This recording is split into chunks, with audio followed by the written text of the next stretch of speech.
Hello, ആ ലിയാഖത്താണോ? അതെ. നിങ്ങൾ ഫ്രീ ആണോ? ഓ, ഒരു സംശയങ്ങൾ ചോദിക്കാനോ? നിങ്ങൾ ആരാ വിളിക്കണേ? എവിടുന്ന്? മലപ്പുറം. ആയിക്കോട്ടെ, എനിക്ക് അറിയണതാണേ പറഞ്ഞത്. പറയാത്തതുണ്ടല്ലേ? അറിയാത്തതുണ്ടാവൂലേ? ഉണ്ടാവൂലല്ലേ? നിങ്ങൾക്കും അറിയാത്ത ഞാൻ രണ്ട് ചോദ്യം അങ്ങോട്ടും ചോദിക്കുവാണെങ്കിൽ അറിയാത്തതുണ്ടാവും മനസ്സിലാവാൻ വേണ്ടിട്ട്. പിന്നെ ആ നിങ്ങൾ ഈ അതായത് അള്ള ഈ പ്രപഞ്ചത്തിന് സൃഷ്ടാവ് ഇല്ലാന്ന് വിശ്വസിക്കുന്ന ഒരാളാണ് അല്ലേ? ആ നിങ്ങൾ പറയണ പോലെ സൃഷ്ടാവിന്റെ ഒരു ഒരു ഇത് തോന്നിയിട്ടില്ല. പിന്നിലിങ്ങനെ ഇതിങ്ങനെ പിന്നിലേ തച്ചിനിരുന്ന് പണിതൊരു സൃഷ്ടാവ് ഇല്ല എന്ന് വിശ്വസിക്കുന്ന ആളാണ്. ഇല്ല എന്നാണ് എന്റെ ബോധ്യം. വിശ്വാസമല്ല, അതൊരു ബോധ്യമാണ്. നിങ്ങളെ ബോധ്യം അല്ലേ? അപ്പോ ഈ നമ്മളെ മനസ്സിലും കണ്ണിലും കേൾക്കുന്നതൊക്കെ ആയിട്ടുള്ള ഈ പ്രപഞ്ചം നമ്മളൊരു ചിത്രത്തിലുള്ളത്. ഈ പ്രപഞ്ചത്തില് ഇപ്പോ മനുഷ്യനായിട്ടും അല്ലാതെ ആയിട്ട് ഒരുപാട് സൃഷ്ടികളുണ്ട്, ജീവനുള്ളതും ഇല്ലാത്തതൊക്കെ. അപ്പൊ ഈ മനുഷ്യൻ എങ്ങനെ ഉണ്ടായത് എന്നുള്ളത് നിങ്ങളെ മനസ്സിലാക്കൽ എങ്ങനെയാണ്? ആദ്യ മനുഷ്യൻ എങ്ങനെ ഉണ്ടായത് എന്നുള്ളത് ശാസ്ത്രീയമായിട്ടുള്ള അന്വേഷണങ്ങളിലൂടെയുള്ള കാര്യങ്ങളെ അതിനെ റിലേ ചെയ്യാന്നുള്ളതാണ് ഇപ്പൊ നമ്മുടെ മുന്നിലുള്ള ഏക മാർഗം. അതല്ലാതെ കുറെ കഥകളുണ്ട്, ഒരുപാട് കഥകളുണ്ട്, നാട്ടിലെമ്പാടും കഥകളുണ്ട്. തെളിവില്ലാത്ത കുറെ കഥകളുണ്ട്, കഥകള്. ഒരു വിശ്വാസം അനുസരിച്ചിട്ട് ഒരാള് വേറെ ഒരാളെ പിന്നെ ഭൂമിയിലേക്ക് പറഞ്ഞയച്ച് ഇവിടുന്ന് കുറെ മണ്ണും ചെളിയൊക്കെ എടുത്തുണ്ടായിട്ട് അവിടെ ഇങ്ങനെ കുഴപ്പാൻ കല ഉണ്ടാക്കണവരെ ഉണ്ടാക്കി ഊതി ജീവൻ വെപ്പിച്ചതാണ് എന്നുള്ളൊരു കഥയുണ്ട്. അത് വിശ്വസിക്കുന്നവരാണ് ഭൂമിയിൽ. എനിക്ക് തോന്നുന്നു മനുഷ്യന്മാരുടെ ഇടയിൽ തന്നെ ഒരു 50% ആൾക്കാർ അങ്ങനെ വിശ്വസിക്കുന്നുണ്ട്. ക്രിസ്ത്യാനികളും മുസ്ലിങ്ങളും ഒക്കെ ആയിട്ട് ചേർന്ന്. നിങ്ങളെ അതില് ഇപ്പൊ നിങ്ങള് ആദ്യ മനുഷ്യൻ എങ്ങനെ ഉണ്ടായി എന്നുള്ള നിങ്ങളെ മനസ്സിലാക്കലും പരിണാമത്തിലൂടെയാണ് ആദിമ മനുഷ്യൻ എന്നുള്ളത്. എല്ലാ ജീവജാലങ്ങളും പരിണാമത്തിലൂടെ ഉണ്ടായി എന്നുള്ളതാണ് ശാസ്ത്രീയമായിട്ട് നമ്മൾ വായിച്ചിട്ട് കുറെ കഥകൾ വായിച്ചതിൽ നമുക്ക് കുറച്ചുകൂടി വിശ്വാസയോഗ്യമായിട്ട് തോന്നിയിട്ടുള്ളത് ശാസ്ത്രീയമായിട്ടുള്ള വിവരങ്ങളാണ് തോന്നിയതില്ലേ? അതെ, ഉറപ്പില്ല. അങ്ങനെ തന്നെയല്ലേ നമുക്ക് നിങ്ങൾക്ക് അതിൽ ബോധ്യം ഉറപ്പില്ല. അതായത് നിങ്ങളെ പഠനത്തിലൂടെ നിങ്ങൾക്ക് മനസ്സിലായത് അങ്ങനെ തന്നെയല്ലേ പറയാൻ പറ്റുള്ള ഒരാൾക്ക്.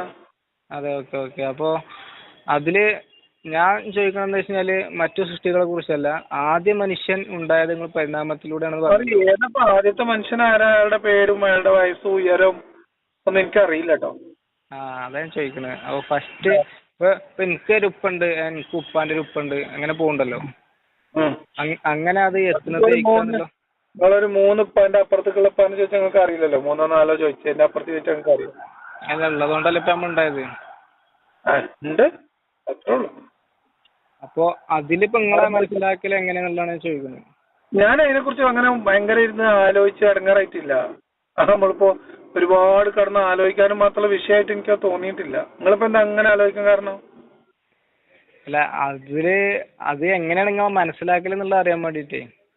അല്ല, അതാ പറഞ്ഞത് നമ്മളെ മനസ്സിലാക്കല് മനുഷ്യർ എങ്ങനെ ഉണ്ടായി, ജീവജാലങ്ങൾ എങ്ങനെ ഉണ്ടായി എന്നതിനെ കുറിച്ച് ശാസ്ത്രീയമായിട്ടുള്ള അറിവുകളാണ്. നമ്മൾ കുറെ കഥകൾ കേട്ടതിൽ നിന്ന് കുറച്ചുകൂടി വിശ്വാസയോഗ്യമായിട്ടുള്ള സാധനം എന്ന് എനിക്ക് തോന്നി ജീവപരിണാമം എന്നതാണ്. ഈ പരിണാമം എന്നുള്ളതുകൊണ്ട് ഇപ്പൊ എല്ലാ ജീവജാലങ്ങൾക്കും ഒരു തുടക്കം ഉണ്ടാവുമല്ലോ, ഉണ്ടാവില്ലേ? അതാ പറഞ്ഞ. പിന്നെ അതിന്റെ അപ്പുറത്തേക്ക് അതൊരു ഭയങ്കരമായിട്ടുള്ള ഒരു വിഷയമായിട്ട് പഠിക്കണം എന്ന് നമുക്ക് ഓരോ ആൾക്കാർക്ക് പഠിക്കാൻ താല്പര്യമുള്ള ഓരോ ഏരിയ ഉണ്ടാവൂലേ. ഇതങ്ങനെ നമ്മള് ഇതിന്റെ നിഗൂഢതകൾ പഠിച്ചേ പറ്റൂ അങ്ങനെ തോന്നിയിട്ടില്ല. അങ്ങനെ ചിന്ത ഉണ്ടായില്ല. പഠിച്ചേ പറ്റൂന്നല്ല, അതിനെ കുറിച്ചൊരു അന്വേഷണം അത് എങ്ങനെ ഉണ്ടായി എന്നുള്ളതിനെ കുറിച്ചൊരു കറക്റ്റ് ഒരു ഉത്തരമാണല്ലോ. അല്ല, എനിക്ക് അങ്ങനെ തോന്നിയിട്ടില്ല. നിങ്ങൾക്ക് അങ്ങനെ തോന്നിയിട്ടില്ല അല്ലേ? ഇല്ല. നിങ്ങൾക്ക് അങ്ങനെ തോന്നിയോ? അല്ല, നിങ്ങളെ എങ്ങനെയാണ് അത് മനസ്സിലാക്കിയത് അറിയാൻ വേണ്ടിട്ട് ചോദിച്ചാ. ഞാൻ മനസ്സിലാക്കിയതാണ് ഇപ്പൊ പറഞ്ഞത്. അതിനപ്പുറത്തേക്ക് ഇതിന്റെ നിഗൂഢതകൾ തേടി അലയുന്ന ഒരു ഭ്രാന്തനെ പോലെ അലയും എന്നൊക്കെ ചില ആൾക്കാരല്ല. അങ്ങനത്തെ ഭ്രാന്തൊന്നും എനിക്കുണ്ടായിട്ടില്ല. അല്ല അത് എന്നെ സംബന്ധിച്ച് നമ്മൾ ജീവിക്കുന്ന ചുറ്റുപാടില് നമ്മൾ മനുഷ്യരുണ്ട്, മറ്റു ജീവികളുണ്ട്. അപ്പൊ ആ മനുഷ്യന്മാരുടെ കൂടെ ജീവിക്കുമ്പോ ഒരു സാമൂഹ്യ ജീവി എന്ന രീതിയിൽ നമ്മൾ മുന്നോട്ട് പോകുമ്പോ നമ്മളെ കുറിച്ചും നമ്മളെ ചുറ്റുമുള്ള മറ്റു മനുഷ്യരെ കുറിച്ചുള്ള ചിന്തകളിൽ സാമൂഹികവും രാഷ്ട്രീയവുമായിട്ടുള്ള കാര്യങ്ങളിലാണ് എന്റെ ശ്രദ്ധ. അതാണ് എന്റെ ഏരിയ. ഞാൻ പഠിച്ചത് എക്കണോമിക്സ് ആണ്. അതൊക്കെ, പക്ഷെ നിങ്ങൾ ഇങ്ങനെ അതാണ് എന്റെ ഏരിയ. അതുമായിട്ട് ബന്ധപ്പെട്ടതാണ് ഞാൻ എന്റെ മറ്റു കാര്യങ്ങൾ. ഇപ്പൊ നമുക്ക് പിന്നെ ഇതെങ്ങനെയാന്ന് നിങ്ങൾക്ക് ഇതിനെ കുറിച്ച് വല്ല ധാരണയുണ്ടോ? എന്റെ ധാരണ എനിക്ക് അതായത് ഒരു വിശ്വാസത്തിൽ ഉറച്ചു നിൽക്കുന്ന ഒരാളാണ്. അപ്പൊ ആ വിശ്വാസത്തിൽ നമ്മൾ വിശ്വസിക്കണു. അതെങ്ങനെയാണ്? അതനുസരിച്ചിട്ട് എങ്ങനെയാ? ഞാൻ നേരത്തെ പറഞ്ഞ മണ്ണ് കുഴച്ച കേസല്ലേ? മണ്ണ് കുഴച്ചതൊന്നും വെക്കാത്ത. അതായത് അങ്ങനെ ഞാനൊരു സത്യവിശ്വാസിയാണ്. വിശ്വാസം അനുസരിച്ചിട്ട് അല്ല, സത്യം എന്നോണയാ പോട്ടെ. നമുക്കിപ്പോ നുണകളിലും വിശ്വസിക്കാം, സത്യത്തിൽ തന്നെ വിശ്വസിക്കണം നിർബന്ധമൊന്നുമില്ല. നുണകളിലും വിശ്വസിക്കാം, തെളിവില്ലാതെ വിശ്വസിക്കാം. അതൊരു വിശ്വാസമാണ്. ഞാൻ ചോദിക്കുന്നത് നിങ്ങളുടെ ഒരു അന്വേഷണത്തില് എങ്ങനെയാണ് ശരിക്കും ആദ്യത്തെ മനുഷ്യൻ ആരാണ്? നിങ്ങൾക്ക് അയാളുടെ പേരൊക്കെ അറിയില്ലേ? അയാളുടെ പേരൊക്കെ ഞാൻ വിശ്വസിക്കണ അതിലെങ്ങനെയാണുള്ളത് അതാണ് ഞാൻ വിശ്വസിക്കണത്. അതിന്റെ അപ്പുറത്ത് ചിന്തിക്കേണ്ട ആവശ്യമില്ലല്ലോ. അത് സത്യമാണോ അല്ലേന്നൊന്നും അറിയണ്ടേ? അത് സത്യമാണെന്ന് വിശ്വസിക്കാണ് ഞാന്. കണ്ണടിച്ചാലും വിശ്വസിക്കണേ. നമ്മൾ കഷായം കുടിക്കാൻ പാടില്ല. അങ്ങനല്ല.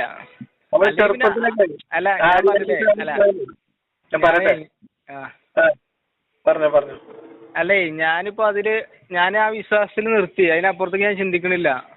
പക്ഷെ ആയിക്കോട്ടെ, ഒരു കാര്യം ചോദിക്കട്ടെ. നിങ്ങളൊരു കാര്യത്തിൽ അറിയണമെന്ന് ആഗ്രഹമുള്ള ഒരു കാര്യത്തില് നിങ്ങളൊരു കാര്യത്തിൽ വിശ്വസിച്ചിട്ട് ചിന്തിക്കാതിരിക്കുക. എന്നിട്ട് നിങ്ങൾ ഇന്നെ വിളിച്ചിട്ട് ഇതിന്റെ തെളിവുകളും കാര്യങ്ങളൊക്കെ എന്നോട് ചോദിക്കുക. ഇതൊരു വല്ലാത്ത ചെയ്ത്തായി പോയി. ഇങ്ങനെ ചെയ്യാൻ പാടുണ്ടോ? നിങ്ങൾക്കിത് അറിയണമെന്ന് ആഗ്രഹമുള്ള ഒരാളാണെങ്കിൽ നിങ്ങളൊരു കാര്യത്തിൽ തന്നെ മൂടിച്ച് മർക്കട മുഷ്ടിയിൽ പിന്നെ ആദം നബീനെ ചുരുട്ടി പിടിച്ചിട്ടാണോ നിങ്ങളിത് അന്വേഷിക്കുക? നിങ്ങളിപ്പോ ഒരു അതായത് മറ്റേ ഇസ്ലാം വിശ്വാസത്തിൽ നിന്ന് പോയ ഒരാളല്ലേ? അപ്പോ നമ്മളിപ്പോ അതിലുള്ള ആളാണ്. അതുകൊണ്ട് നമുക്ക് അതില് വിശ്വാസമാണ്. പക്ഷെ നിങ്ങളെ അതിന് പോയ ഒരു വ്യക്തി ആയതുകൊണ്ട് ഞാൻ ആദ്യം മണ്ണ് വച്ച് സൃഷ്ടിച്ചതിന് തെറ്റിപ്പോയ ആളല്ല. അല്ല, അതൊക്കെ അതല്ല വിഷയം. അതായത് ഞാൻ ചോദിച്ചതേ ആദ്യ മനുഷ്യൻ. ഇനിയിപ്പോ ചില ആളുകൾ പറയുന്ന പരിണാമം കുരങ്ങന്മാരിൽ നിന്നാണ് മനുഷ്യനുണ്ടായതെന്നൊക്കെ പറയണ്ടല്ലോ. എനിക്ക് ആദ്യത്തെ മനുഷ്യൻ ആരായിരുന്നു, അയാൾ എവിടെ താമസിക്കുന്ന, അയാളെ ആധാർ നമ്പർ ഒന്നും എനിക്കറിയില്ല. ഇതൊക്കെ അറിയാവുന്നത് നിങ്ങൾക്കാണ്. നിങ്ങൾക്ക് അറിയാവുന്ന ഒരാളെ കുറിച്ച് ഞാൻ ചോദിക്കുകയാണെങ്കിൽ നിങ്ങൾക്ക് പറയാം അതൊരു വിശ്വാസമാണ്, അത് സത്യവിശ്വാസമാണ്, അതിനെ കുറിച്ച് അധികം ചിന്തിക്കാറില്ല, ചിന്തിക്കേണ്ട ആവശ്യമില്ല എന്നാണ് നിങ്ങൾ പറയുന്നത്. എന്തൊരു കഷ്ടം. അതല്ല ഞാൻ ചോദിക്കണെന്ന് വെച്ചാല് അങ്ങനെ അതിന് അല്ലാതെ ജീവിതത്തിന് എന്ത് ലക്ഷ്യമുള്ളത്? ജീവിതത്തിന് ജീവിക്കുക എന്നുള്ള ലക്ഷ്യമുള്ളത്, മരിക്കുക എന്നുള്ള ലക്ഷ്യം എനിക്കില്ല. മരിക്കൂലേ? മരിക്കും. പക്ഷെ നമ്മൾ മരണത്തെ ലക്ഷ്യമാക്കിയിട്ടല്ല ജീവിക്കുകയാണ്. ജീവിതത്തെ ലക്ഷ്യമാക്കിയിട്ട് ജീവിക്കുന്ന ആളാണ് അറിയാം. ചില ആൾക്കാരുണ്ട്, മരിക്കുക ഉറപ്പല്ലേ. ജീവിതത്തില് ചില ആൾക്കാരെങ്ങനെ അറിയോ, മരിക്കാൻ വേണ്ടി ജീവിക്കുന്ന ആൾക്കാരുണ്ട്. അതായത് ഈ ജീവിതം ഒന്നും ഒരു ജീവിതമല്ല, ശരിക്കൊരു ജീവിതം ഇനി വേറെ വരാണ്ട്, അപ്പൊ അതിന് നമ്മൾ മരിക്കണം. അപ്പൊ മരിക്കുമ്പോ ആ മരിക്കാനുള്ള തയ്യാറെടുപ്പ്, ആ മരിക്കല്, ആ മരിച്ചിട്ടുള്ള ജീവിതം, എന്നിട്ട് ആ മരിച്ചിട്ടുള്ള ജീവിതത്തെ കുറിച്ച് ഇതേമാതിരി അതിനുണ്ടാക്കിയ പോലത്തെ കുറെ കാഴ്ചപ്പാടുകള്, കുറെ കഥകള്, കുറെ സ്വപ്നങ്ങൾ, അങ്ങനെയൊക്കെ. അങ്ങനെ ജീവിക്കുന്ന മനുഷ്യന്മാരുണ്ട് നമ്മുടെ ചുറ്റിലും. നിങ്ങൾ അതിൽ പെടുവോ? മരിക്കാനായിട്ട് ജീവിക്കേ? മരിക്കുന്നതിനെ കുറിച്ചും മരിച്ചു കഴിഞ്ഞിട്ടുള്ളതിനെ കുറിച്ചും മാത്രം ആലോചിച്ച് ജീവിക്കുന്ന കുറെ മനുഷ്യന്മാര്. അതിനോട് ദുനിയാവ് ആലോചിക്കാതെ, ദുനിയാവിനെ കുറിച്ച് അധികം ആലോചന ഇല്ലാതെ ഫസ്റ്റ് പ്രയോറിറ്റി മരണത്തിനും അത് കഴിഞ്ഞിട്ടുള്ള ജീവിതത്തിനും, ബാക്കിയുള്ളത് മതി ദുനിയാവുക്ക് എന്ന് ആലോചിക്കുന്ന ആൾക്കാര്. അതെ, ഏതാൾക്കാരാണ് അങ്ങനെ ജീവിക്കുന്ന ആൾക്കാരുണ്ട്. അല്ല, അങ്ങനെ കേട്ടിട്ടുണ്ട്. നിങ്ങൾ അങ്ങനെ ആളാണോ? അല്ലല്ലോ. അല്ല, അത് ഏത് വിശ്വാസത്തിലുള്ളതാണ് നിങ്ങൾ കേട്ടത്? കുറെ ആൾക്കാരുണ്ട്. ഈ ക്രിസ്ത്യാനികളിലുണ്ട്, ഹിന്ദുക്കളിലുണ്ട്. ഹിന്ദുക്കളിൽ അങ്ങനെ ജീവിച്ചിട്ട് പിന്നെ ഉള്ള മരിച്ചു കഴിഞ്ഞിട്ട് പിന്നുള്ള ജീവിതത്തെ കുറിച്ച് ആലോചിക്കുന്ന ആൾക്കാരല്ല കേട്ടിട്ടുള്ളത്. അവർക്കിപ്പോ കിട്ടിയ ജന്മത്തിൽ നിന്നുള്ള രക്ഷപ്പെടല്, ഈ ജീവിതം എന്നുള്ള രക്ഷപ്പെടല്, ഉം. ഇങ്ങനെ ജന്മം ഉണ്ടാവാതിരിക്കാൻ വേണ്ടിയിട്ടുള്ള ജീവിതമൊക്കെ ജീവിക്കുന്ന ആൾക്കാരുണ്ട്. അല്ല നമ്മളെ വിഷയം എന്റെ വിഷയമല്ല. ഞാൻ ഇപ്പൊ ഇങ്ങോട്ട് ആകെ ചോദിക്കാൻ മെയിൻ ഒരു ചോദ്യം എന്താ വെച്ച് കഴിഞ്ഞാല്, അതായത് ആദ്യ മനുഷ്യൻ ഉണ്ടായത് എങ്ങനെയെന്നുള്ളതാണ് ഇങ്ങോട്ട് ചോദിക്കുക. അത് ആരാന്നോ അതെങ്ങനെയാന്ന് എനിക്കറിയില്ല. ആദ്യത്തെ മനുഷ്യൻ അയാളെ വീട്ടുപേരൊന്നും എനിക്കറിയില്ല. അന്വേഷിക്കുന്നുണ്ടോ? ഇല്ല ഇല്ല, അതിനെ കുറിച്ച് പഠിക്കണമൊന്നുമില്ല. ഇല്ല ഇല്ല ഇല്ല. അത് ഈ പിന്നെ നരവംശ ശാസ്ത്രജ്ഞന്മാർ ആലോചിക്കും പഠിക്കുകയൊക്കെ ചെയ്യുന്നുണ്ടാവും. പിന്നെ പരിണാമ ശാസ്ത്രജ്ഞന്മാര് പഠിക്കുന്നുണ്ട്. നമുക്കിപ്പോ എല്ലാ കാര്യങ്ങളും എല്ലാം പഠിച്ചിട്ട് ജീവിക്കാൻ പറ്റില്ലല്ലോ. നമുക്ക് താല്പര്യമുള്ളതും നമ്മൾക്ക് ഓരോ ആൾക്കാരുടെ പ്രയോറിറ്റി ഉണ്ടാവും. എന്റെ പ്രയോറിറ്റി ഞാൻ പറഞ്ഞില്ലേ, ഞാന് ഇസ്ലാമില് ആദ്യത്തെ മനുഷ്യനെ അള്ള മണ്ണ് വെച്ചുണ്ടാക്കിയത് കൊണ്ട് ദേഷ്യപ്പെട്ടിട്ട് ഇസ്ലാം വിട്ട ആളല്ല.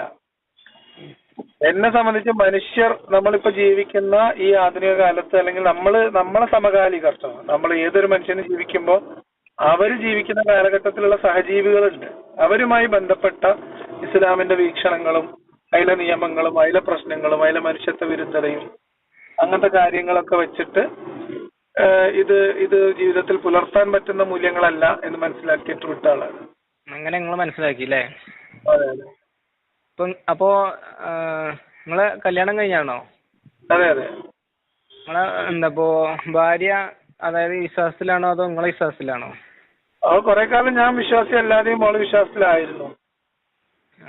ഇപ്പൊ അങ്ങനെ നിസ്കരിക്കണോ അതിലൊന്നും കാണില്ല. വിശ്വാസം എല്ലാം ഉണ്ട്. ഞാൻ ചോദിച്ചിട്ടില്ല. ഇതുവരെ ചോദിച്ചിട്ടില്ലേ? ഇല്ല. എന്തിനാ നമ്മൾ ചോദിക്കണേ? അല്ല, അത് ഇസ്ലാം വിശ്വാസത്തിന്ന് ഇപ്പൊ നിങ്ങളിപ്പോ ഇസ്ലാമിന്ന് പോയല്ലോ, അതേപോലെ നിങ്ങളെ വൈഫ് ഇസ്ലാമിന്ന് മാറിയിട്ടുണ്ടോ? ഞാനൊരു മുസ്ലിമിനെ അല്ല കല്യാണം കഴിച്ചത്. ഞാനൊരു മനുഷ്യ സ്ത്രീ ആയിട്ടാണ് കല്യാണം കഴിച്ചത്. നിങ്ങൾ കല്യാണം കഴിക്കുമ്പോ ഇസ്ലാമിലായിരുന്നു നിങ്ങളെ ഭാര്യ? അതെ, ഞാനും ആയിരുന്നു. എന്റെ ഭാര്യ. ഞങ്ങളിപ്പോ അപ്പൊ കല്യാണത്തിന് ശേഷമാണ് നിങ്ങള് അതായത് ഇപ്പൊ എക്സ് മുസ്ലിം എന്ന് പറഞ്ഞ മാതിരിക്ക് മാറിയത്. എന്താ നിങ്ങളെ പ്രശ്നം? എന്താ നിങ്ങൾ ആലോചിക്കുന്നത് പറയും? അല്ല, ഞാൻ നിങ്ങളെ ഇത് എങ്ങനെയാണ് നിങ്ങളും ഭാര്യ എങ്ങനെ എപ്പോഴും ഒരുമിച്ച് ജീവിക്കണമെന്നുള്ള അത്ഭുതമല്ലേ നിങ്ങൾക്ക്? അതല്ല ഞാൻ ചോദിക്കുന്നത്, നിങ്ങളെ പോലൊക്കെ നിങ്ങളിപ്പോ ഇസ്ലാമിന്ന് പോയൊരു വ്യക്തിയാണല്ലോ, അതുപോലെ നിങ്ങളെ ഭാര്യ ഇസ്ലാമിന്ന് പോയിട്ടുണ്ടോ? അവർ ഇസ്ലാമിലില്ല, ഇപ്പൊ മതത്തിലില്ല, അത് പുറത്താ. അതറിയാനാ ഞാൻ ചോദിക്കണത്. നിങ്ങൾ മക്കളോ? മക്കളിപ്പം നിലവിൽ മതമൊന്നും പഠിപ്പിക്കുന്നില്ല. ഒരു പാട്ടൊക്കെ പഠിപ്പിക്കുന്നുണ്ട്. എത്ര മക്കളുണ്ട്? 3 മക്കള്. 3 മക്കളോ? ആൺകുട്ടികളോ പെൺകുട്ടികളോ? ഒക്കെ എന്താ കഥ? 2 ആൺകുട്ടി 1 പെൺകുട്ടി. അല്ല, ഓലൊക്കെ ഇസ്ലാമിലായിട്ടല്ല ഇപ്പൊ നിങ്ങള് ഓല മനസ്സിലുള്ള വിശ്വാസങ്ങള്? ഞാൻ മനുഷ്യ കുട്ടികളായിട്ടാ വളർത്തുന്നത്. ഇനി ഓൽക്ക് പിന്നീട് എങ്ങനെ പോരാ, എനിക്ക് എന്തെങ്കിലുമൊക്കെ ഒരു മതത്തിന്റെ വാല് വേണമെന്ന് തോന്നുന്നവർക്ക് അവർക്ക് പഠിച്ചു കഴിഞ്ഞിട്ട് നല്ല പുത്തിയും പൊക്കണൊക്കെ വന്നിട്ട് അവർ ചെയ്തോട്ടെ. നമ്മളതിനെ കൈമ പിടിക്കാനോ കാലുമ പിടിക്കാനൊന്നും പോവില്ല. ഇപ്പൊ ആരെങ്കിലും എന്റെ വീട്ടിലത്തെ ഒരാൾ ഇസ്ലാം സ്വീകരിച്ചാലോ അവനെ വീട്ടിൽ നിന്ന് പുറത്താക്കാനോ അവനെ കണ്ടെത്തിയെടുത്ത് കൊന്നു കളയണമെന്നുള്ള നിലപാടൊന്നും നമുക്കുണ്ടാവില്ല. അതൊക്കെ വ്യക്തിപരമായിട്ടുള്ള ബോധ്യങ്ങളാണ്. നിങ്ങളെ കുടുംബത്തിൽ പിന്നെ നിങ്ങളെ ജ്യേഷ്ഠന്മാര് അനിയന്മാര് അങ്ങനെയൊക്കെ ഓലൊക്കെ വിശ്വാസികളാണ്. എന്റെ അമ്മ വിശ്വാസിയാണ്. അപ്പൊ മോമിന്റെ അങ്ങനെ തന്നെ അല്ലായിരുന്നു. ജ്യേഷ്ഠുണ്ടോ? ജ്യേഷ്ഠന്മാരുണ്ട്, കുറെ ഉണ്ട്. ഓലൊക്കെ വിശ്വാസത്തിലാ? ഓ പിന്നെ ഓലൊക്കെ ഈ ഇസ്ലാം മത വിശ്വാസത്തിലാണോ? അതെ. അപ്പൊ നിങ്ങൾ മാത്രമേ ഉള്ളൂ ഇങ്ങനെ ഇസ്ലാമിന്ന് മാറി നിന്നിട്ടില്ലേ? അതെ അതെ, മുഹമ്മദ് നബിന്റെ പോലെയാണ് ഞാന്. അപ്പളേ അതിന് ഉത്തരപ്പ് എനിക്ക് കിട്ടിയില്ല. അതെനിക്ക് മുഹമ്മദ് നബിന്റെ പോലെ തന്നെ ഞാന്, ബാക്കി എല്ലാരും ആയി തന്നെ ഉണ്ടായിരുന്നു, ഞാൻ മാത്രം തലയിൽ. അപ്പൊ ഈ മരണത്തിന് ശേഷം ജീവിതം ഇല്ലാന്ന് വിശ്വസിക്കുന്നുണ്ടല്ലേ നിങ്ങള്? മരണത്തിന് ശേഷം ജീവിതം ഉണ്ടെന്ന് വിശ്വസിക്കുന്നില്ല. മരണത്തിന് ശേഷം മരണത്തോടെ കഴിഞ്ഞു. അല്ലാതെ ഈ നന്മയും തിന്മയും ദുനിയാവിലുണ്ടോ? നന്മയും തിന്മയും ദുനിയാവിലല്ലുള്ളത്. നമുക്ക് മനുഷ്യന്മാർക്ക് അങ്ങനെ ചില സങ്കല്പങ്ങളും ചിന്തകളൊക്കെ ഉണ്ട്. തെറ്റും ശരി. അതെ, തെറ്റും ശരി. ആ മനുഷ്യന്റെ സാമൂഹ്യ ജീവിതമായി ബന്ധപ്പെട്ട് മനുഷ്യന്മാരുണ്ടാക്കിയെടുത്ത സങ്കല്പങ്ങളാണ്. അല്ല, ഇപ്പൊ ഈ അങ്ങനെ തന്നെ ഇപ്പൊ നിങ്ങൾ ഇപ്പൊ ഈ അതായത് ഇസ്ലാം മതത്തിനെ കുറിച്ച് നിങ്ങൾ പറയണ്ടല്ലോ, അതുപോലെ ഇപ്പൊ ഈ ഞാൻ ചോദിക്കട്ടോ, ഇത് ചോദിക്കണേ. അതായത് ഇപ്പോ ഈ പൊളിറ്റിക്കൽ, അതിപ്പോ ഇന്ത്യ ഗവൺമെന്റ് ഭരണഘടന ഇതിനൊക്കെ ആവശ്യമുണ്ടോ? അങ്ങനെയാണെന്നുണ്ടെങ്കിൽ ആ പിന്നെ അതാ പറഞ്ഞ മനുഷ്യന്മാര് സാമൂഹ്യ ജീവികളാണ്. ആ ഒരു മനുഷ്യനെ ഇപ്പൊ ഒറ്റക്ക് ഒരു ദ്വീപ് വാങ്ങിയിട്ട് അവിടെ പോയി ഒറ്റക്ക് താമസിക്കാന്ന് വിചാരിച്ചോ, ഓനക്കൊരു നിയമം വേണ്ട. അവന് തോന്നിയമായി ജീവിക്കാം. അപ്പൊ പിന്നെന്താ, ഓനൊറ്റക്കല്ലോ അവിടെ, വേറൊരാളില്ലല്ലോ. ഓക്കെ. അവിടെ അയാൾക്കൊരു ജീവിത പങ്കാളിയായിട്ടൊരു സ്ത്രീയും കൂടി ഉണ്ടാവുകയാണ് വിചാരിച്ചോ. അപ്പൊ അവിടെ കുറച്ച് നിയമങ്ങൾ, അവര് തമ്മിലുള്ള ഡീലിങ്സ്, അവരുടെ രണ്ടുപേരുടെയും വെൽബീയിങ്, അവരുടെ രണ്ടുപേരുടെയും സുരക്ഷിതത്വം, ഇങ്ങനെ തുടങ്ങിയിട്ടുള്ള കുറെ കാര്യങ്ങളുമായി ബന്ധപ്പെട്ട ചില നിയമങ്ങൾ അവർ തമ്മിൽ തന്നെ ധാരണകൾ ഉണ്ടാക്കും. എന്നാൽ മാത്രമേ രണ്ടാൾക്കും സന്തോഷം സമാധാനമായിട്ട് ജീവിക്കാൻ പറ്റുള്ളൂ. അങ്ങനത്തെ കുറെ സന്തോഷം സമാധാനമൊക്കെ ഉണ്ടല്ലേ. പിന്നില്ലേ, ഞാൻ ഈ ഇസ്ലാമിൽ നിന്ന് പുറത്തു കിടന്നപ്പോ എനിക്ക് കിട്ടിയ സന്തോഷം സമാധാനം എത്ര നിങ്ങൾക്ക് അറിയോ? അത് അറിയാൻ നിങ്ങളൊന്ന് പുറത്തു കിടന്നു നോക്കണം. അതിന് പുറത്ത് കിടക്കണേ ഞാൻ ചോദിച്ച ചോദ്യത്തിന് നിങ്ങൾ ഉത്തരം തന്നില്ല. എന്താ നമുക്ക് പുറത്ത് കിടക്കായിരുന്നു? എന്ത് ഞാൻ പറഞ്ഞില്ലേ, ആദ്യ എല്ലാ ജീവികളുടെയും ആദ്യത്തെ തുടക്കം. സുഹൃത്തെ, നമുക്കറിയാത്ത കാര്യങ്ങള് ഇപ്പൊ നിങ്ങൾക്ക് അറിയാവുന്നത് നിങ്ങൾക്ക് എന്താ, നിങ്ങളുണ്ട് എന്നുള്ളതാണ് ഒന്നാമത്തെ അറിവ്. പിന്നെ നിങ്ങളെപ്പോ ഉമ്മേനെ നിങ്ങൾക്ക് അന്വേഷിച്ചാൽ വേഗം കിട്ടും. അതിന്റെ അപ്പുറത്തേക്ക് ഇപ്പാനോട് ചോദിച്ചാൽ വല്യപ്പയും വല്യമ്മാനെയും കിട്ടും. ഒരു 3-4 തലമുറ പോയാല് കുറച്ച് കഴിയുമ്പോ നിങ്ങൾ അന്വേഷണം വഴിമുട്ടും. അതിന് പകരം നിങ്ങള് ഒരു എന്താ പറയാ, എന്തെങ്കിലും ഒരു പോക്കർ ഇമ്രാന്തിരി ആജി എന്ന് പറഞ്ഞൊരു വല്യപ്പയാണ് എന്റെ കുടുംബത്തിന്റെ ഏറ്റവും ആദ്യത്തെ വല്യപ്പ എന്നാണ് പേരിട്ട് വിചാരിച്ചു. അവിടുന്ന് ഇങ്ങോട്ട് നിങ്ങളൊരു കഥ മെനഞ്ഞിട്ട് വേണമെങ്കിൽ നിങ്ങൾക്ക് എന്ത് ചെയ്യാം, നിങ്ങളെ വല്യപ്പാന്റെ വല്യപ്പാമ്മ കൊടുന്ന് കണക്ട് ചെയ്തിട്ട് അങ്ങനെ പറയാം. ഇതിന് തെളിവൊന്നുമില്ല. നമുക്ക് സാധ്യമാകുന്ന അറിവ് എന്ന് പറഞ്ഞാൽ അതിന്റെ അർത്ഥം നമ്മൾ അന്വേഷിച്ച് നമുക്ക് ബോധ്യപ്പെട്ട് മുന്നോട്ട് പോകുന്നതിനെ കുറിച്ചാണ്. അത് നമുക്ക് മനുഷ്യന്മാരെ ഇവിടുന്ന് ചരിത്രത്തിൽ അങ്ങോട്ടേ പോകാൻ പറ്റുള്ളൂ. അത് അതിനുള്ള എല്ലാ സാങ്കേതികമായിട്ടുള്ള കഴിവുകളും എല്ലാം ഇത് ഓരോ ഇൻഡിവിജ്വൽസ് ചെയ്യേണ്ട കാര്യമായിട്ട് തോന്നുന്നില്ല എനിക്ക്. അതുകൊണ്ട് ഈ ആദ്യത്തെ മനുഷ്യന്റെ പേരും ആധാർ കാർഡും കിട്ടാത്തതുകൊണ്ട് നിങ്ങൾ ഒരു പർട്ടിക്കുലർ മതത്തിൽ വിശ്വസിക്കുക എന്ന് പറയുന്നത് വലിയ അബദ്ധമാണ്, വലിയ അബദ്ധം. മനസ്സിലായോ? അല്ല, അപ്പൊ അങ്ങനെയാണെന്നുണ്ടെങ്കിൽ ഇപ്പൊ ഈ കള്ളന്മാര്, പിടിച്ചു പറിക്കാര്, പിടികിട്ടാ പുള്ളികള്, ഇങ്ങനൊക്കെ ഒരുപാട് ആളുകളുണ്ടല്ലോ. അതായത് പോലെ ജീവിതത്തില് ഫുള്ള്, അതായത് കൊലപാതകം അല്ലെങ്കിൽ പൈസ മോഷ്ടിക്കല് ഇങ്ങനത്തെ സംഭവങ്ങൾ മാത്രം ചെയ്തിട്ടും പിടികിട്ടാതെ ഒരു മരണപ്പെട്ടു പോകുന്നുണ്ട്. അങ്ങനത്തെ ആൾക്കാരെ വിധി എന്താ? നീതിയല്ലേ നിങ്ങൾ ചോദിക്കണേ? അതായത് ഓല് എന്നാപ്പോ ആരെ മുമ്പിലും പിടിക്കപ്പെട്ടിട്ടില്ല ജീവിച്ചിരിക്കുന്ന സമയത്ത്. ഓല് തോന്നിയമാതിരി ആളുകളെ ഉപദ്രവിച്ചിട്ടും പൈസ മോഷ്ടിച്ചിട്ട് ഇങ്ങനെ കൊലപാതകങ്ങൾ നടത്തി തോന്നിയമാതിരി ജീവിച്ചു. ഓലെ പിടികിട്ടാതെ ഓല് മരണപ്പെട്ടു പോയി. മുഹമ്മദ് നബീനെ ആര് ശിക്ഷിക്കുന്നല്ലേ നിങ്ങൾ ചോദ്യം? അതൊന്നും അല്ല ഇവിടെ ചോദ്യം. ഞാനിപ്പോ ഇങ്ങോട്ട് ചോദിച്ച ചോദ്യം നമുക്ക് നിങ്ങൾ ഈ പറഞ്ഞ ഏകദേശം എല്ലാ കാര്യം ചെയ്ത ഒരാൾ എന്റെ ഓർമ്മയിൽ പെട്ടെന്ന് വന്നത് അതാണ്. അല്ല, ഞാൻ അതല്ലല്ലോ ഇങ്ങോട്ട് ചോദിച്ചത്. ചോദിച്ചത് അങ്ങനത്തെ ഒരു വ്യക്തി, അതായത് അല്ല അങ്ങനത്തെ ഒരു വ്യക്തി എന്ന് പറഞ്ഞപ്പോ എന്റെ മനസ്സിൽ ആ പേര് ഓർമ്മ വന്നുള്ളൂ. അത് വിട്ടാളി നല്ല ഇടയില്. അപ്പൊ അങ്ങനത്തെ ഒരു വ്യക്തി എന്താണ് മരണപ്പെട്ടു പോയി. പോലീസുകാർക്കും പിടിച്ചാൻ കിട്ടിയില്ല, ആർക്കും കിട്ടിയില്ല, ആർക്കൊന്നും നമുക്ക് ചെയ്യാൻ പറ്റില്ല, ഒന്നും ചെയ്യാൻ പറ്റില്ല. ഓല് അങ്ങനെ മരിച്ചുപോയി. ഓൽക്ക് പിന്നെ വിധിയും കാര്യങ്ങളും ഒന്നുമില്ല. ഓന് ശിക്ഷയും കാര്യങ്ങളൊന്നും ഇല്ല. ഓല അങ്ങനെയാണ് പോയി. ഇല്ല, അതെന്താ വെച്ചാല് നമ്മുടെ നാട്ടില് ഇപ്പോഴുള്ള ജീവിക്കുന്ന സംവിധാനങ്ങളുടെ പോരായ്മയായിട്ടാണ് നമുക്ക് മനസ്സിലാക്കേണ്ടത്. അപ്പൊ നമ്മൾ എന്ത് ചെയ്യണമെന്ന് വെച്ചാൽ അങ്ങനെ ഒരു സാധ്യത ഇല്ലാതാക്കാൻ വേണ്ടി എന്താണോ ഇങ്ങനെയൊക്കെ ഒരു പ്രശ്നങ്ങൾ ഇവിടെ അനുവദിച്ചു കൊടുക്കപ്പെടുന്നത്, അല്ലെങ്കിൽ എന്തുകൊണ്ട് ഒരാൾക്ക് ഇങ്ങനെ സാധിക്കുന്നു, അതിന്റെ പഴുതുകൾ അടക്കുക, അതിൽ കുറച്ചുകൂടി കണിശമായിട്ടുള്ള കാര്യങ്ങള് സംവിധാനങ്ങൾ ഒരുക്കുക എന്നുള്ളതാണ് മനുഷ്യൻ ചെയ്യുക. അങ്ങനെയാണ് നമ്മളെ രാജ്യങ്ങളില് നിയമങ്ങളും ക്രിമിനൽ നിയമങ്ങളും കുറ്റവും കോടതിയും ശിക്ഷയും സംഗതികളൊക്കെ ഉണ്ടായി വന്നിട്ടുള്ളത്. അതൊരു മനുഷ്യന്റെ ഉത്തരവാദിത്തമാണ്, മനുഷ്യന്മാരുടെ സാമൂഹ്യ ഉത്തരവാദിത്തമാണ്. സാമൂഹികമായിട്ട് അതാണ് ഞാൻ നേരത്തെ പറഞ്ഞത്, സാമൂഹ്യ ജീവി എന്ന രീതിയിൽ മനുഷ്യനുണ്ടാവേണ്ടുന്ന കാര്യങ്ങളാണ്. അത് മനുഷ്യരിപ്പം അത്തരം സാമൂഹ്യ സംവിധാനങ്ങളാണ് നിങ്ങൾ ഈ പറഞ്ഞ രാഷ്ട്രങ്ങളും ഭരണഘടനകളും ഒക്കെ. പക്ഷെ ഇപ്പൊ ഞാൻ നേരത്തെ പറഞ്ഞ അതേപോലെ തന്നെ ഒരു കുഞ്ഞ് പ്രസവിച്ചു. കുഞ്ഞ് പ്രസവിച്ച അന്ന് തന്നെ ഒരാള് ആ കുഞ്ഞിനെ കൊല ചെയ്തു, കൊന്നു. ആ കുട്ടി മരണപ്പെട്ടു. അതായത് പ്രസവിച്ച അന്ന് തന്നെ. അപ്പൊ ആ കുട്ടിക്ക് നീതി എവിടെ? എവിടെ ഇല്ലേ? അത് അപ്പൊ ഇതിലെന്താ അർത്ഥമുള്ളത്? എന്തർത്ഥം? അങ്ങനെ ഒരാളെ കൊല്ലാൻ പാകത്തിന് വിടുന്ന ഒരു സൊസൈറ്റി പറഞ്ഞാൽ വളരെ മോശം സൊസൈറ്റിയാണത്. പിന്നെ അവിടെ അപ്പൊ അത്തരം ഞാൻ പറയണ ആ കുട്ടിക്ക് നീതി കിട്ടുക പറഞ്ഞാൽ ആ കുട്ടീനെ തിരിച്ച് ജീവിപ്പിക്കുക എന്നുള്ളത് മാത്രമാണ് നീതി. അതിപ്പോ പോസിബിൾ അല്ലല്ലോ. നിങ്ങളെ കണ്ടെത്തില്ലേ? ആരെ കണ്ടെത്തലും വേറെ പോസിബിൾ അല്ല. ഇനിയിപ്പോ നിങ്ങളെ കണ്ടെത്തല്ലേ കുട്ടിക്ക് എന്ത് നീതിയാ കിട്ടുക പറഞ്ഞ എനിക്ക് കേക്കട്ടെ. നമ്മളാണാലും മരണത്തിന് ശേഷം ജീവിതം ഉണ്ടെന്ന് വിശ്വസിക്കുന്ന ഒരാളാണ്. ആ ശരി, ആയിക്കോട്ടെ. അപ്പൊ ഈ കുട്ടിക്ക് എങ്ങനെ നിങ്ങൾ എന്ത് നീതിയാ കൊടുക്കുക നിങ്ങളെ ദൈവം? അത് അള്ളാന്റെ അടുത്തുള്ള കാര്യല്ലേ. എന്നാലും ഒരു സങ്കല്പം, നമുക്കൊരു സങ്കല്പയിലും വേണ്ടേ? അത് അവിടുന്ന് അള്ളാ നീതി കൊടുക്കും. എങ്ങനെ? സ്വർഗം കൊടുക്കും എന്ന് വിചാരിക്ക, വേറെ വിചാരണ ഒന്നും ഇല്ലാണ്ട് പരീക്ഷണം ഒന്നും ഇല്ലാണ്ട് ഒരു സ്വർഗം കൊടുക്കലാണോ ആ കുട്ടിക്ക് കിട്ടാവുന്ന നീതി? ദുനിയാവിനേക്കാളും ഒരുപാട് എത്രയോ വലിയ സംഭവല്ലേ സ്വർഗം എന്ന് പറയുന്നത്. അപ്പൊ ഈ സത്യത്തിൽ ഈ കുട്ടീനെ കൊലപ്പെടുത്തിയ ആള് വാസ്തവത്തിൽ ആ കുട്ടിയുടെ അനുഗ്രഹം ചെയ്തു നമ്മൾ പറയേണ്ടി വരില്ലേ?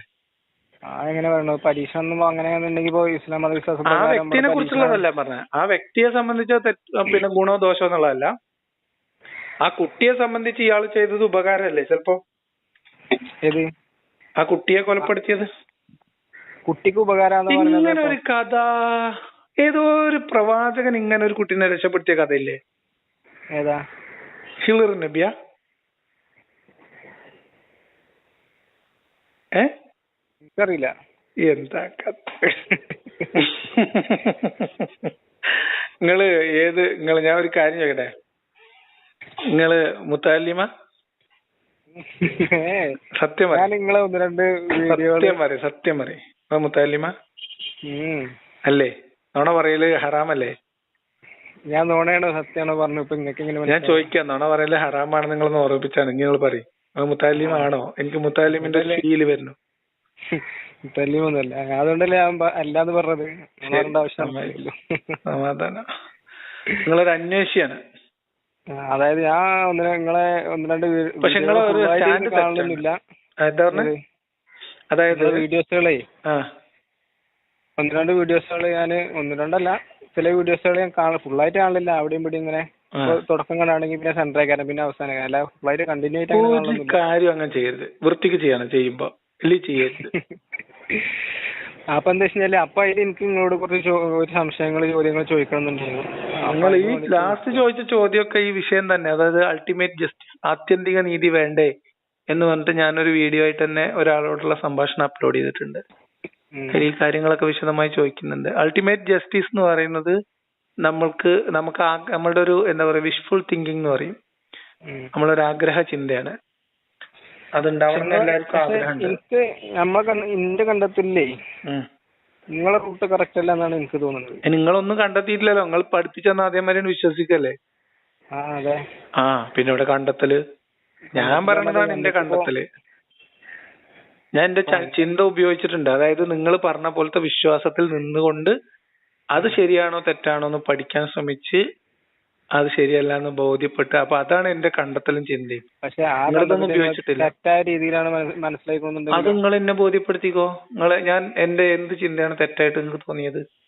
നിങ്ങളിപ്പോ ഈ മറ്റേ ഈ തഫ്സീറുകളും ഈ ഖുർആന്റെയും ഹദീസിന്റെ ഒക്കെ തഫ്സീറുകളും കാര്യങ്ങളൊക്കെ പഠിക്കുമ്പോ ഏതെങ്കിലും ഒരു കിതാബിനെ ബേസ് ചെയ്തുകൊണ്ട് മാത്രമാണ് പഠിക്കല്, അതോ പൊതുവെ അറിയപ്പെട്ട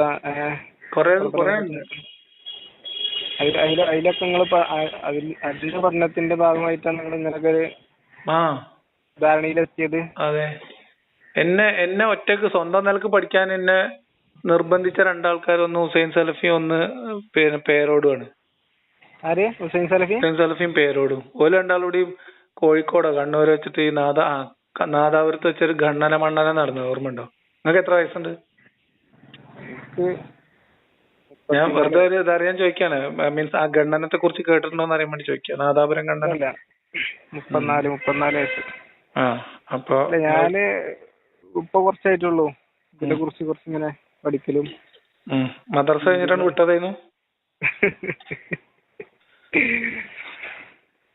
അന്ന് തന്നെ പഠിച്ചിനെ ഇപ്പൊ നിങ്ങള് നല്ല നിലയിലെത്തിയാലേ നമുക്ക് കൊളാബ് ചെയ്തിട്ടൊക്കെ വീഡിയോ ചെയ്യായിരുന്നു. അന്ന് തന്നെ പഠിച്ചു തുടങ്ങണേന്ന്. മദ്രസയിൽ നിന്നുള്ള പഠനം അങ്ങനെയാണ് പോണായിരുന്നത്. അല്ല നമുക്ക് ഒന്നല്ലെങ്കിൽ ഇന്ത്യ എടുത്തോട്ടെ ഞാൻ പറയുന്നത്, ഒന്നല്ലെങ്കിൽ ഇസ്ലാമില് അല്ലെങ്കിൽ നിരീശ്വരവാദം, നിങ്ങളെ മാരിക്കത്തെ വിശ്വാസം. പക്ഷെ നിങ്ങളെ മാരിക്കത്തെ വിശ്വാസത്തിന് നമുക്കൊരു അതിനൊരു ഉത്തരം കിട്ടുന്നില്ല.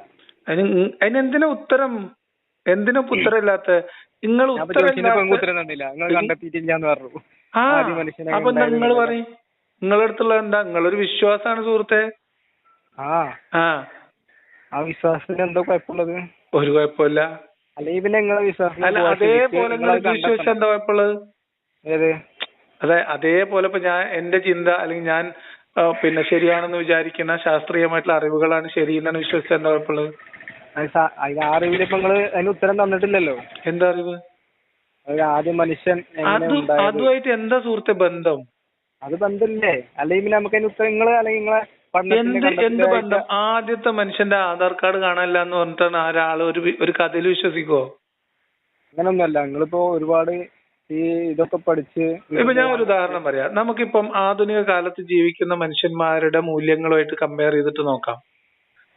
എന്റെ അടുത്ത് വരുന്നതിനടുത്തൊക്കെ ഞാൻ ചോദിക്കുന്നത് അടിമത്താണ്. പോവണ്ട. കാരണം എന്താ വെച്ച് കഴിഞ്ഞാല് അതിനെന്താ നിങ്ങൾ സമ്മതം വെച്ചിക്കണോ? വരന്റെ ഒരെണ്ണത്തിന് കിട്ടാല്ല. ഞായറാഴ്ച എന്തോ സമ്മതം ഉണ്ടാണ്. അത് അടച്ചിട്ട മുറിയിൽ ഓല റൂമിലാണ് അത്രേ. ഞാൻ അറിഞ്ഞിട്ടില്ല, എന്നോട് പറഞ്ഞിട്ടില്ല. അപ്പൊ പുറത്ത് അടച്ചിട്ട റൂമിൽ മൂന്നാള് കൂടിയിട്ടാ സംവാദം. ഞാൻ എന്റെ വെല്ലുവിളി എന്റെ വീഡിയോ ചാനലൊന്നും എടുത്ത് നോക്കിയാൽ മതി. ഒരു മാസമായിട്ട് ഇതേ വിഷയത്തിൽ പറഞ്ഞുകൊണ്ടിരിക്കുക. മൈൻഡ് ചെയ്യണ്ട ആരെങ്കിലും. അല്ല നിങ്ങള് പോകണ്ടോ ഇനി ഓൺലൈനിലോ?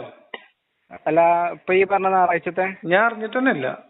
ഇങ്ങനെ പോസ്റ്ററിൽ എന്റെ ഫോട്ടോ ഒക്കെ ഒട്ടിച്ചു വെച്ചിരുന്നു. ഞാൻ അറിഞ്ഞിട്ടില്ല. ഞാൻ അതിന്റെ മുമ്പ് തന്നെ പരിപാടിയുടെ പിന്നെ ഡേറ്റ് പിന്നെ എന്റെ ഒരു സജഷൻ പറഞ്ഞിട്ടുണ്ട്. അതിനോട് റെസ്പോണ്ട് ചെയ്യാൻ പറഞ്ഞു. ഇതുവരെ പറഞ്ഞിട്ടില്ല, റെസ്പോൺസ് വന്നിട്ടില്ല.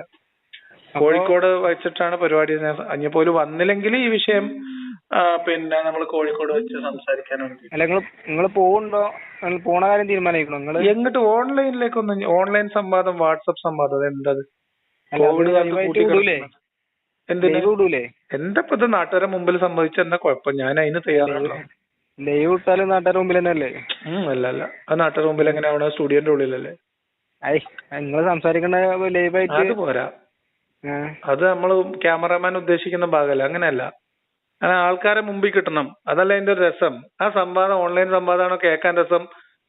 ആളുകൾക്ക് ആ ഫീല് കിട്ടുക, കൃത്യം കാര്യങ്ങൾ മനസ്സിലാവുക. ഓൺലൈൻ ആണോ ഓഫ്ലൈൻ ആണോ അതിന്റെ ഫീല്? നിങ്ങൾ ഈ സുന്നി മുജാഹിദ് സംവാദമൊക്കെ കണ്ടിട്ടില്ലേ? അതൊക്കെ ഇപ്പൊ എല്ലാവരും സ്റ്റുഡിയോ കുത്തിരുന്നിട്ടാ? അല്ല, ഇവര് ചെയ്യണത് ആരായിക്കോട്ടെ, സുന്നി മുജാഹിദൊക്കെ സംവാദം നടത്തുന്നത് പിന്നെ ഓൺലൈനിൽ കുത്തിരുന്നിട്ടല്ലോ. സംവാദം എന്നൊക്കെ പറഞ്ഞ രണ്ടാശയത്തിന്റെ പ്രതിനിധികള് സ്റ്റേജിൽ കയറി വന്ന് നല്ല കുളിച്ച് കുട്ടപ്പന്മാരായി വന്ന് ഒരു മോഡറേറ്ററും അതിനു മുമ്പ് സദസ്സും, ലൈവായിട്ടുള്ള സദസ്സും, ആൾക്കാരും അങ്ങോട്ടും ഇങ്ങോട്ടും കണ്ട് ആ ഒരു ഫീല് എനിക്കത് പറ്റുള്ളൂ. ഞാൻ ഈ ഓൺലൈൻ വീഡിയോകൾ പോലും കാര്യമായിട്ട് മീൻസ് റെക്കോർഡഡ് വീഡിയോകൾ പോലും കുറവാകുന്നത് ഓൺലൈനായിട്ട് ലൈവായിട്ട് മാത്രം കാര്യങ്ങൾ സംസാരിക്കുന്ന പോലും നമ്മൾ വൺ സൈഡ് സംസാരിക്കുമ്പോൾ പോലും ഒരു ഓഡിയൻസ് ഉണ്ടാവണം എന്നുള്ളതുകൊണ്ടാണ്. നമുക്ക് ആ ഫീലെങ്കിലും കിട്ടണം. സംവാദമൊക്കെ ആവുമ്പോൾ നമുക്ക് മറ്റേ ആള് നമ്മളെ അടുത്ത് വേണം. നമ്മളാ ദീർഘനിശ്വാസം, നെടുവീർപ്പൊക്കെ നമുക്ക് കിട്ടണം. അപ്പോഴല്ലേ അതിന്റെ ഒരു ഫീല് വരുള്ളൂ. മറ്റേതെന്താ ഒരു ഉപ്പും പുളിയില്ലാത്തൊരു സംവാദം. അതൊക്കെ പറ്റുന്നത് നമുക്ക് അതിന്റെ ആവശ്യം. അതെന്തായാലും അതിന്റെ വഴിക്ക് പോട്ടെ. ഞാൻ ചോദിച്ച ചോദ്യത്തിന് നിങ്ങൾ എപ്പോഴും ഉത്തരം കണ്ടെത്തണമെങ്കിൽ അങ്ങനെ ഉത്തരം കിട്ടൂല കേട്ടോ. ആദ്യത്തെ മനുഷ്യന്റെ പേരും അഡ്രസ്സും നിങ്ങളത്തെ എല്ലാം ഉണ്ടല്ലോ. പേരും അഡ്രസ്സും ആദ്യത്തെ ആളുടെ ഖബറില്ലേ ഇവിടെ? എങ്ങനെ ഉണ്ടായി എന്നുള്ളതാണ് നിങ്ങളെ വിശ്വാസത്തില്. ആദ്യത്തെ മനുഷ്യന്റെ ഖബറില്ലേ? നിങ്ങൾ വിശ്വസിക്കണ്ടോ അതില്? ഇല്ലേ? സഹോദരൻ, ഞാൻ ചോദിക്കുന്നത് ആദം നബിയുടെ ഖബറില്ലേ? ആദമിന്റെ ഖബറ്. അതല്ല ഇവിടെ വിഷയം. ഇവിടെ വിഷയം നിങ്ങളെ കണ്ടെത്തലുകൾ, നിങ്ങളെ മനസ്സിലാക്കലുകൾ. നമ്മളെ മനസ്സിലാക്കൽ എന്ന് പറഞ്ഞാൽ അത് ഞങ്ങൾക്ക് പറഞ്ഞു തന്നു. നമുക്ക് ആദ്യത്തെ ഒരു മനുഷ്യൻ എവിടെ നിന്നുണ്ടായി, ആരാണ് മനുഷ്യൻ എന്ന പേരിടാവുന്ന ആദ്യത്തെ വ്യക്തി, ആദ്യത്തെ ജീവി, അതിനെ കുറിച്ചുള്ള കൃത്യമായ ധാരണ ഇല്ല. അതേപോലെ ഒരു ജീവി വർഗം എങ്ങനെ ഉരുത്തിരിഞ്ഞു വന്നു എന്നതിനെ കുറിച്ചുള്ള ധാരണകളേ ഉള്ളൂ. ഈ മറ്റു ജീവജാലങ്ങളെ കുറിച്ചും അങ്ങനെ തന്നെയാണ്. അങ്ങനെ തന്നെ ഉള്ളൂ. അല്ലാതെ ഇപ്പൊ ഒരു ആദ്യത്തെ കോഴി കോഴി എന്ന് വിളിക്കാവുന്ന ആദ്യം ഉണ്ടായത് ചോദിച്ചാൽ നിങ്ങൾ അപ്പൊ എന്താ ഉത്തരം പറയാ? കോഴിമുട്ടയാണോ കോഴിയാണോ ആദ്യം ഉണ്ടായെന്നാണ് ചോദിക്കുന്നത്. അല്ല അങ്ങനെ ചോദിക്കുകയാണെങ്കിൽ ചോദിച്ചാ വെറുതെ ടെൻഷൻ അടിക്കണ്ട. കോഴി കോഴിമുട്ട അല്ലാതെ കോഴി ഉണ്ടാവോ? ഓ ഉണ്ടാവും. അപ്പൊ തെങ്ങാണോ തേങ്ങ ചോദിക്കുമ്പോൾ തെങ്ങ് അതെ. ആ ഉത്തരങ്ങളൊക്കെ കഴിഞ്ഞാൽ എവിടുന്ന കിട്ടിയത്? അതൊക്കെ നമുക്ക് ശാസ്ത്രീയമായിട്ട് തെളിവുള്ള, നമുക്ക് ബോധ്യപ്പെടുന്ന തെളിവുകളുള്ള സാധനമാണ്. ആദ്യം അത് ഒരു തെങ്ങെണ്ണം ഉണ്ടാവുക, എന്നിട്ട് അതിമന്ന് പിന്നെ തേങ്ങ ഇടാം, അങ്ങനെ. അത് അങ്ങനെ തന്നെയാണ്. തെങ്ങുണ്ടാവാൻ തേങ്ങ ആവശ്യമില്ല, തേങ്ങ ഉണ്ടാവണേ തെങ്ങ് വേണം. അങ്ങനെ അത് നമുക്ക് ക്ലിയർ കറക്റ്റ് തോന്നുന്നില്ല. അതെന്താ വെച്ചാൽ ആ കഥമ്പന്ന പിടുത്തം പെടണം, ആ കൊളുത്തണ അയച്ചിടണം, അപ്പൊ ശരിയാവും. ഏത് ഇതിപ്പോ ആദം നബിയുടെ ഖബർ ഉണ്ട് എന്ന് വിശ്വസിക്കുന്ന ആളാണ്. ആ ഖബർ കുഴിച്ചു നോക്കി അതിൽ ആദം നബി പോയിട്ട് ഒരു പൂച്ചക്കുട്ടിന്റെ ഏതെങ്കിലും ഉണ്ടാവുമോ നമുക്ക് അന്വേഷിക്കാൻ പറ്റുന്ന കാലത്താണ്. പക്ഷെ ആ ഖബർ കെട്ടിപ്പിടിച്ചിരിക്കുകയാണ്, ഇവൻ തൊടാൻ സമ്മതിക്കൂല. പിന്നെ ബാങ്ക് കൊടുത്തു. ആയിക്കോട്ടെ, അത് നല്ലതാ. നിങ്ങള് ഇത് യൂട്യൂബിൽ ഇടുന്നുണ്ടോ? തീർച്ചയായിട്ടും ഇടും. ഇടട്ടെ? ഇടണ്ടേ? ഇടേ. എന്താണ് നിങ്ങളെ പേരും നാളൊന്നും ഇല്ലല്ലോ, പോട്ടാണ്ട് ആൾക്കാർ കേക്കട്ടെ. ഒരു എന്റർടൈൻമെന്റ് അല്ലേ ഇതൊക്കെ, ഒരു രസല്ലേ? പോയിട്ടൊന്നുമില്ലല്ലോ അപ്പൊ. ഇത് പേര് ഞാൻ പറഞ്ഞില്ലേ? പേര് നമുക്ക് അവിടെ പീപ്പ് ഇടാം പോരെ? വേണ്ടല്ലോ, ഇടാ നമുക്കെന്ന്. നിങ്ങളെ ഇപ്പൊ ഏതായാലും ഞാൻ പിന്നെ ഒരു ദിവസം ഡീറ്റെയിൽ ആയിട്ട് ഒന്നുകൂടി വിളിക്കാം, കാര്യങ്ങളൊക്കെ ചോദിക്കാണ്ട്. ശരി, ഓക്കെ എന്നാ.